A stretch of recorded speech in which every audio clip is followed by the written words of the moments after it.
Hello kabayan, magtanggal pala tayo ng Toyota Yaris bumper ng Toyota Yaris 2012 model kabayan. Sa rear bumper. Bagong lahat kabayan, huwag kalimutang mag-subscribe at i-click ang notification bell for more car body repair tutorial and tips kabayan. Ang pagtanggal pala ng bumper niya kabayan, bali clip lang yan siya kabayan sa baba. Tapos sa gilid naman, clip lang din sa gilid kabayan. Tapos sa babang T-light, yung sa T-light sa baba may 10mm kabilaan. So yun lang kabayan, wala tayong 10mm sa baba, mga clip lang yan siya. Ganun lang pagtanggal, no? Saglit lang. Tapos mayroong tornilyo, may 10mm plus baba kabayan, isa. Tapos yun, hindi na matanggal kasi sira na yung kabayan, yung kalawang na. So kailangan tanggalin natin, diskartihan natin paano tanggalin.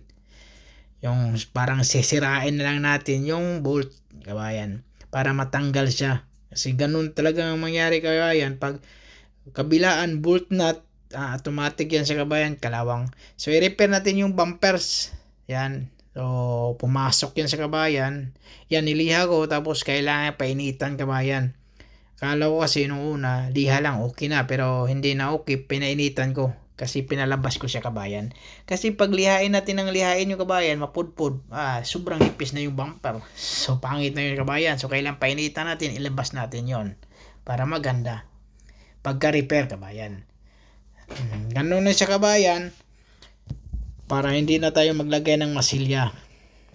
Kasi may masin naman tayo, so pwede lang pudpurin. Pero pag walang masin kabayan, yung sinabi kong walang liha ng masin, delikado yun. So ang gagawin, lihain lang mano-mano, tapos lagyan ng masilya. O painitan mo, tapos pag painit, medyo okay na, lagyan ng masilya na. Yan ang mangyayari. Pero katulad niya, masin yung gamit natin, mabilis mapudpud yan. Pag gamit tayo ng makapal na liha, katulad ng mayroong 60 dyan, mayroong 180, 180, mayroong 80, walang problema.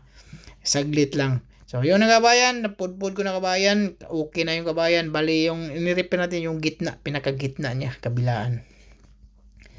Ganun lang kasimple mag-repair ng bumper kabayan.